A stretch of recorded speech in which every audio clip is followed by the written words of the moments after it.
আমরা কি চেয়েছিলাম? আমরা চেয়েছিলাম এই গণ অভ্যুত্থানের পরে ৭২-এর যে ফেসিবাদী সংবিধান, সেই সাংবিধানিক কাঠামোকে পরিবর্তন করে জনগণের একটা কাঠামো নিয়ে আসতে, যাতে কোনো নতুন করে কেউ হাসিনার মতো আবিষ্কৃত না হয়ে জনগণের উপর গুলি চালাইতে না পারে। কিন্তু বাংলাদেশের দুর্ভাগ্য যে এক হাসিনা যাওয়ার পরে আরেক হাসিনা আসার জন্য আমাদের দরজায় কড়া নাড়ছে। তারা কি করলো? সংস্কার কমিশনে গিয়ে গুন্ডামি করলো এবং সেখানে যখন সব দল একটা বিষয় ঐক্যমত পোষণ করেছে, সেখানে তারা ভেটো দিল, বলল আমরা এটা মানব না, খেলায় আছি কিন্তু তাল গাছটা আমার। সংস্কার কমিশন অনেক আসলে বিপদে পড়েছেন, তারপরও ওই দলের নোট অফ ডিসেন্ট রেখে আমরা সামনের দিকে আগে বাড়িয়েছি দেশের স্বার্থে। কিন্তু বর্তমান যে পরিস্থিতিতে জুলাই সনদের আইনি ভিত্তি হয়েছে, তারা বলেছিল একটি প্রজ্ঞাপনের মাধ্যমে, আমরা বলেছি এটার আদেশ দিতে হবে। সরকার আদেশ দিয়েছে, এটা আমরা পেয়েছি। সাথে সাথে আমরা জানিয়েছিলাম যে ডক্টর ইউনূস দিতে হবে, শাহাবুদ্দিন চুপ্পু এটা দিতে পারবে না। ফলত আমরা জুলাই সনদের আইনি ভিত্তি পেয়েছি, কিন্তু নৈতিক ভিত্তি জায়গাটা আমরা পাইনি। এবং এই জুলাই সনদের সরকার শুরুতে গণ অভ্যুত্থান শব্দটা উচ্চারণ করেছে। সার্বভৌম অভিপ্রায়ের যে প্রকাশ, সেটা জনগণ থেকে নিয়েছে, কিন্তু সেই সার্বভৌম অভিপ্রায়ের যে সাইন যার মাধ্যমে দিয়েছে, উনি কিন্তু জনগণের উপরে কয়েকদিন আগে গুলি চালিয়েছিল। ফলত সরকার এখানে আইনি ভিত্তি দিল, শেখ হাসিনা এবং আওয়ামী ফেসিজমের যে অংশ, তার হাত দিয়ে এই জুলাই সনদকে সে অপবিত্র করেছে, ১ নাম্বার। ২ নাম্বার বিষয় হলো, আমাদের যে মৌলিক সংস্কার কাঠামো আমরা চেয়েছিলাম, এই যে আদেশটা হলো, এই আদেশের মধ্য দিয়ে আমরা মৌলিক সংস্কারের পথে যেতে পারবো না। এখানে বাংলাদেশে একটা সাংবিধানিক সংকট আবার রয়ে গেল। অর্থাৎ বাংলাদেশের যে ফেসিবাদী কাঠামো মূলোৎপাটন করার জন্য আমাদের এখানে যেই সমস্যাগুলো রয়েছে, সরকার যে আদেশ দিয়েছে, এই আদেশের মধ্য দিয়ে এই সংকটগুলো আমরা ভবিষ্যতে দূরীভূত করতে পারবো না। কেন পারবো না? যখন থেকে গণ অভ্যুত্থানের পর আমরা চুপ্পুকে সরাইতে চাইলাম, বিএনপি বাধা দিল, সংস্কার কমিশনে এসে গুন্ডামি করলো। এরপরে জুলাই স্বাক্ষর অনুষ্ঠানের দিন বলল যে আমি সব মানি, তাল গাছ আমার। কিভাবে বাস্তবায়ন হবে সেই প্রক্রিয়াও তারা ঘোলাটে করে রাখলো। এবং সেই প্রক্রিয়ার মধ্যে ২টি দল এই সংস্কারের যে প্রক্রিয়াটা নিজেদের ভোট ব্যাংক বাড়ানোর হাতিয়ার হিসেবে ব্যবহার করলো। ফলত এই সংস্কার প্রক্রিয়াটা একটা ভোট ব্যাংক বাড়ানোর একটা টুলস হিসেবে তাদের কাছে। কিন্তু এনসিপি মনে প্রাণে বাংলাদেশে মৌলিক সংস্কার নিয়ে আসতে চায়। সেই জন্য আমরা জুলাই ঘোষণাপত্র থেকে শিক্ষা নিয়ে সেখানে কিন্তু সাইন করতে যাইনি। এবং আমরা বলেছিলাম যে আপনি যে আদেশটা দিবেন, এই আদেশের ড্রাফটটা আমাদেরকে আগে দেখাতে হবে। কিন্তু সরকার এই ড্রাফটটা না দেখিয়ে নিজস্ব ক্ষমতা বলে একটা আদেশ জারি করেছে। আর যিনি ড্রাফটটা করেছে, আমি নাম তার উচ্চারণ করব না, তার মনোমগজে যদি বাংলাদেশের জনগণ থাকতো, এই ধরনের ড্রাফট উনি তৈরি করতেন না, এই ধরনের আদেশ তিনি তৈরি করতেন না। এটা আদেশ হয়েছে, কিন্তু একটা জনবিরোধী আদেশ হয়েছে। ওনার মাথায় ছিল বিএনপির প্রেসক্রিপশন। কারা এই আদেশটা দিয়েছে এটা বাংলাদেশের সকল মানুষ জানে, সাংবাদিক ভাইয়েরা আপনারাও জানেন। উনি গত গণ অভ্যুত্থানের পর থেকে এই পর্যন্ত গণ অভ্যুত্থানকে কিভাবে মুজিবীয় সংবিধানের ভিতরে ঢুকানো যায়, এই প্রচেষ্টাই করে যাচ্ছে। উনি আমাদের আইনমন্ত্রী হিসাবে আছেন, তো উনি যদি জনগণটা মাথায় রাখতেন, উনি কিন্তু এই ধরনের আদেশটার যে ড্রাফটিংটা, এটা উনি করতেন না। এই ড্রাফটিং এর যে 4টি কোশ্চেন রয়েছে, এই আদেশের প্রথম যে কোশ্চেনটা, সেটাতে অস্পষ্টতা রয়েছে। বলা হয়েছে তত্ত্বাবধায়ক সরকার জুলাই সনদের যে প্রক্রিয়া সেই অনুসারে হবে। কিন্তু জুলাই সনদে তত্ত্বাবধায়ক সরকারের কথা রয়েছে, সবাই ঐক্যমত হয়েছে, কিন্তু গঠনের প্রক্রিয়াতে নোট অফ ডিসেন্ট রয়েছে বিএনপি। তাহলে সে আবার ৭২-এর সংবিধানের দিকে তো আমরা যাচ্ছি।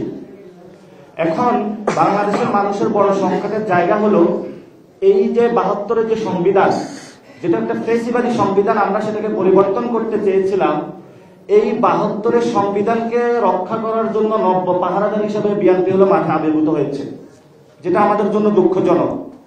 কিন্তু বিএনপির যারা সিনিয়র লিডার, যারা ক্ষমতার চেয়ার আঁকড়ে ধরতে চায়, যাদের হলো প্রেস ব্রিফিং এ আসলে কোনটা বলবে এটা মাথায় ঠিক থাকে না, যাদের হলো বর্তমান রাজনীতি থেকে রিটায়ারমেন্ট করা উচিত, যারা গত 15 বছরে ব্যাংকের বাগবটোয়ারা করে আওয়ামী লীগের সাথে খেয়েছিল, তাদের সেই দায়বদ্ধতার জায়গা থেকে তারা এখন আওয়ামী লীগের পক্ষে দাঁড়িয়েছে।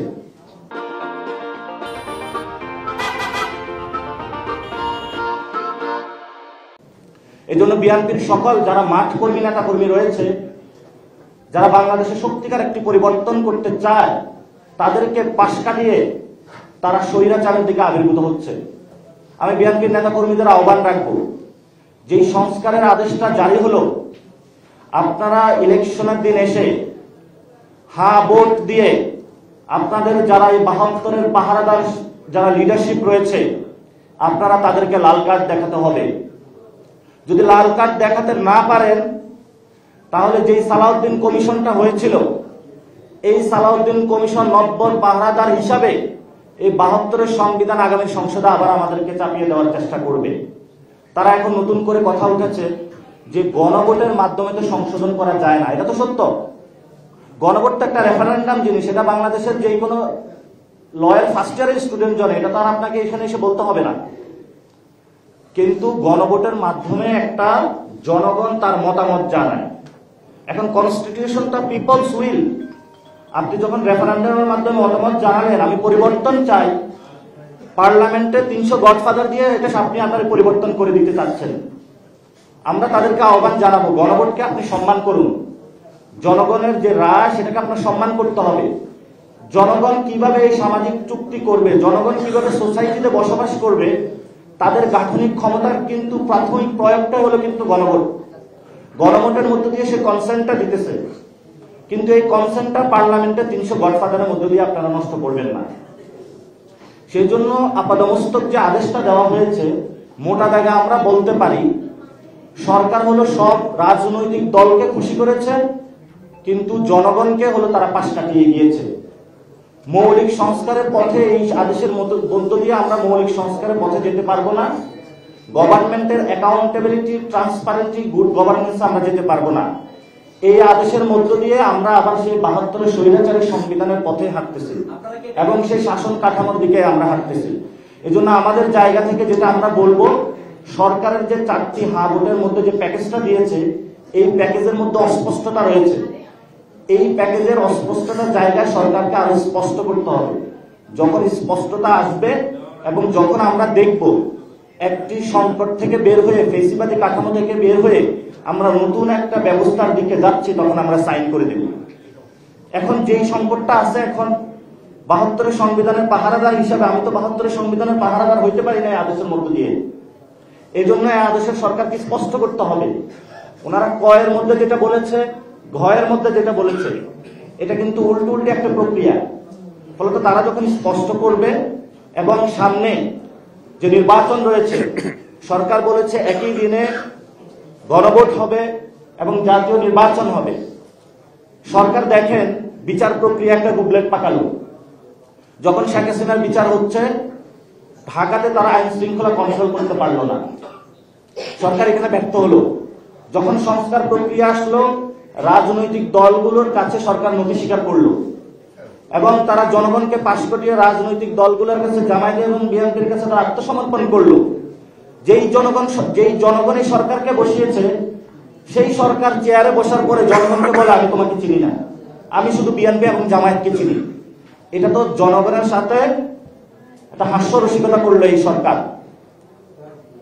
তারপরে আসে যে নির্বাচন, যখন সরকার এতগুলো বুকলেট পাকাচ্ছে, এতগুলো অব্যবস্থাপনা, ব্যর্থতার পরিচয় দিচ্ছে, আপনি ওই দিনে গিয়ে কিভাবে ইলেকশনটা করবেন, এটা আমাদের সন্দিগ্ধতার জায়গা থেকে গেল।